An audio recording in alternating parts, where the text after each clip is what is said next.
रूहानी मिलिट्री में किसको गोली मार दी जाएगी? 10 सालों के अंदर सबके चेहरे प्रत्यक्ष होने वाले हैं।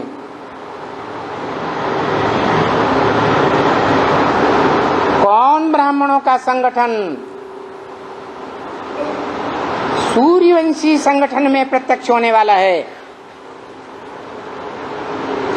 जिसको बाप रूहानी मिलिट्री कहते हैं। जिस रूहानी मिलिट्री का मार्शल शंकर को बताया है, जो सत्य रूपी वृक्ष पर संपन्न स्टेज में निराकारी नग्न अवस्था में सारे वृक्ष के ऊपर बैठ करके सभी मनुष्य आत्माओं को कंट्रोल कर रहा है।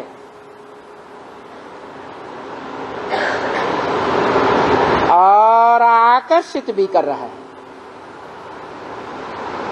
अपनी ओर खींच रहा है। जिस काम के आधार पर उसका नाम कौन सा भगवान पड़ गया है? अरे भारत में भक्ति मार्ग में कौन सा भगवान ज्यादा गाया हुआ है? कृष्ण भगवान। कृष्ण का अर्थ ही है आकृष्ट करने वाला, खींचने वाला। कहाँ खींचने वाला? मत मना भव, मेरे मन में जो समाया हुआ है, एक शिव बाबा दूसरा न कोई। उस ज्योति बिंदु में सभी को खींच कर जाना है।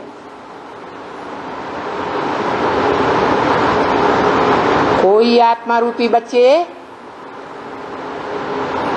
बाप को पहचान कर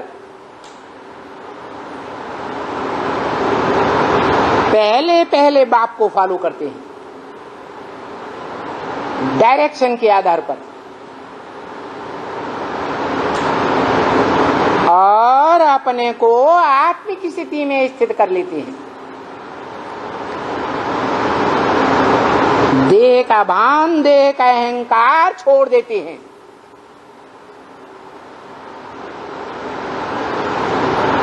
इसलिए रूहानी मिलिट्री में भर्ती किए जाते हैं।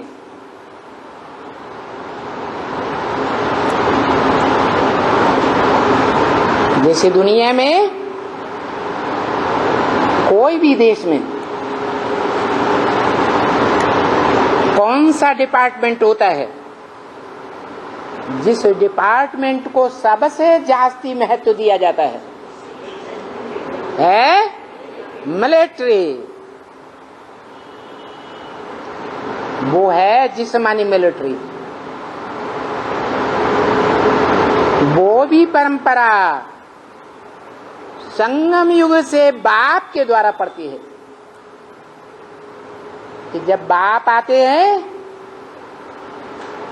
तो रूहानी मिलिट्री में भर्ती होने वालों को विशेष प्रायोरिटी देते हैं। राज्य का सबसे जास्ती खर्च कौन से डिपार्टमेंट के ऊपर होता है? हर एक देश में मिलिट्री के ऊपर होता है। तो ये है रूहानी मिलिट्री। इस रूहानी मिलिट्री में सबको देह अहंकार छोड़ना पड़ेगा। जो भी रूहानी मिलिट्री में भर्ती होंगे, आत्मिक स्टेज में रहना पड़ेगा। देह अहंकार छोड़ करके ज्योति बिंदु आत्मा को ज्योति बिंदु बने बाप में समा जाना पड़ेगा। मन मना भव हो जाना पड़ेगा।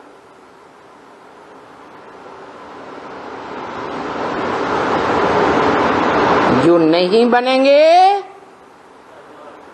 उनके लिए भी बोल दिया, मच्छर सदस्य ले जाऊंगा। क्या? जैसे मच्छर में देवान का नाम निशान नहीं होता, मच्छर आकर के शरीर पर बैठता है और बिना सोचे समझे पट से मार दिया जाता है। ऐसे मार्शल लॉ चलेगा। देह अभिमानी सांडों को गोली मार दी जाएगी।